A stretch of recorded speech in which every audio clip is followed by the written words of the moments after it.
Hey guys, how's it going? Michael Troy here. Today we're looking at Faceless in the Family, issue 1 from Lesniewski and Oni Press. It is so cool. It's such an amazing book. I cannot wait to share it with you.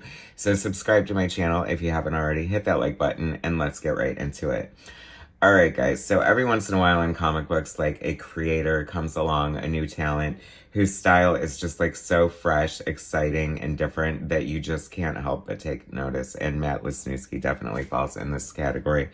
I discovered this artist on Instagram like several months ago and just like totally blown away by his style. I really loved it. Like it's like nothing I've ever seen before. The line work is just so elegant and precise. It is truly beautiful.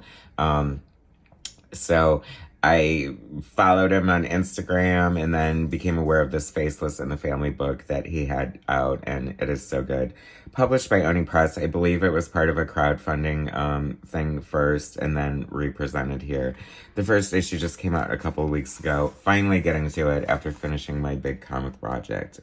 If you watch my channel, you know what that is. But anyway, so finally getting into this. I just read it. It is so good. It is so beautiful. It's such a great story. So I guess this is a 4-issue miniseries collecting the 5-part series that Matt did through a crowdfunder, and they combined the first 2 issues to give us like a double-sized first issue. And it is so good.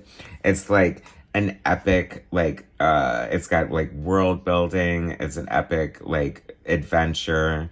We have the protagonist here is Faceless. I mean, the designs are just beautiful. Like I said, like, I feel like even though, like, he's so new to me, like, he's so distinct that, you know, I say, like, an artist who comes along who has, like, an exciting style. I feel like, you know, Bill Sienkiewicz was probably, like, the first one to start that mold in a way that's, like, so different. But, you know, now we have so many brilliant artists that are so fresh and exciting. Like, Tradd Moore comes to mind. I feel a little Tradd Moore in this, just in the, like, the angularness and the screen, you know, I don't know, like I don't know, just the angles and the just the scope, you know what I mean? It's like the detail.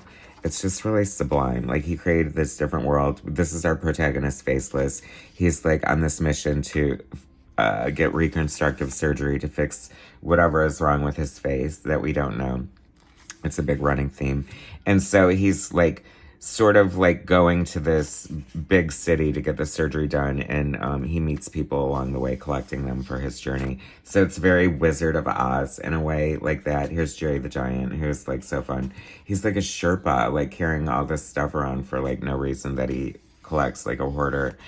I really love just the story is like immediately engaging. Like, I was sucked into every single page. I feel like sometimes comic books are such a quick read, and like the power that Lesniewski's art has, it just sort of stops you dead in your tracks. Like, you have to stop and just drink in the beauty of it. Like, I had to force myself to keep going just to get through the book. So I feel like this is one of those books that you're definitely going to keep looking at and possibly rereading at least once, if not twice. You know, in the back, there's a little interview, and he talks about, you know, making the characters work within their own reality. That is such an important thing. You know what I mean? It's like these characters are so kooky and weird, but they work within the world that Matt has created, you know? I have to say, like, this is just, you know, the black and white is just so powerful. The way he uses shadow and lighting is just sublime.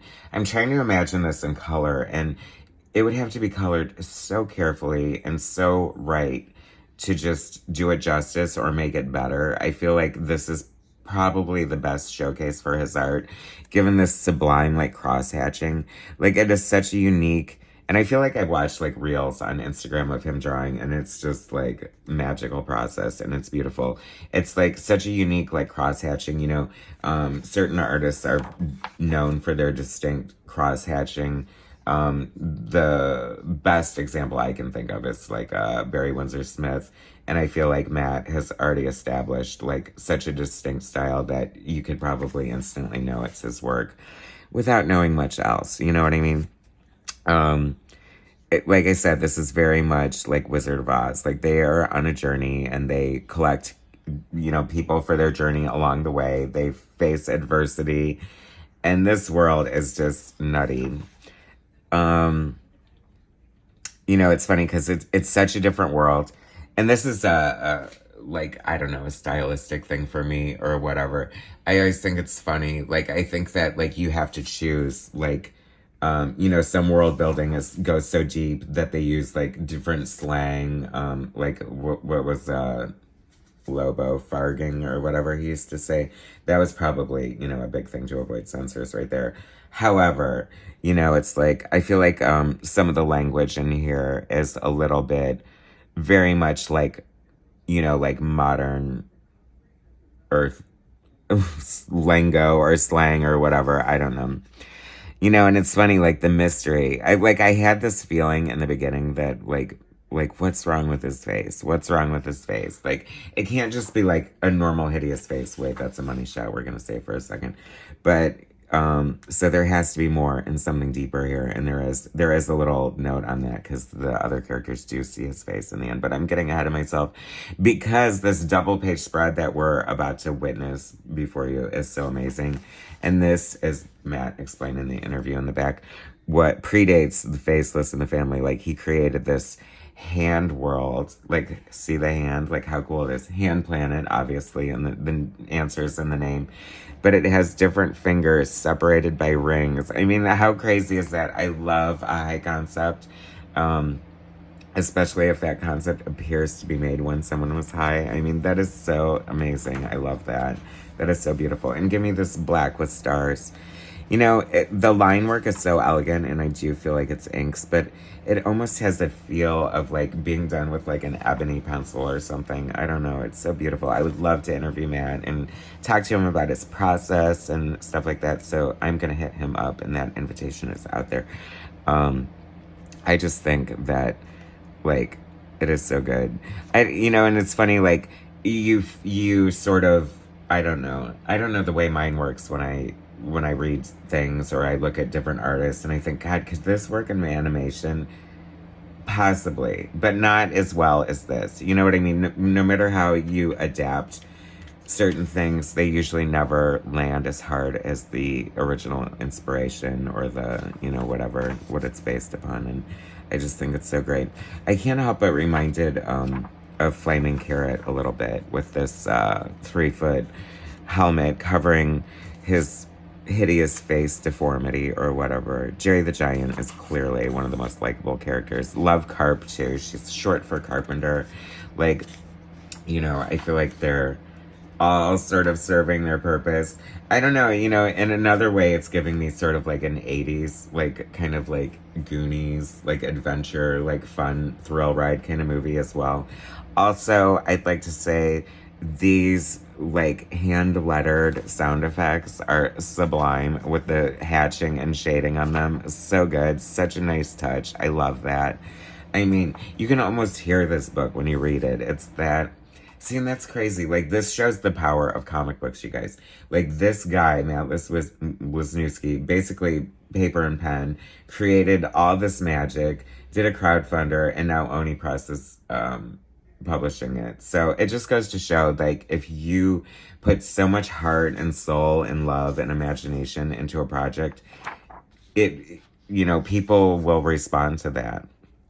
How could they not? I mean, this is just sublime and beautiful. And I'm so glad that, like, it's getting life beyond a Kickstarter or whatever, because, as much as I love Kickstarters, and I think they're so important for getting books made that couldn't otherwise be made, when it's a book this good, it just needs to reach a bigger audience. It just has to. Like, I didn't know about this crowdfunder when it happened, so I didn't even know about Matt. So maybe had I mean, God knows if he has another one, I'll be like the first one in line, because it is so amazing. But I don't think he needs a crowdfunder anymore, unless, that's a more lucrative way to go. I don't know. I think he's pretty much cinched his place in the industry. I think he can write his own,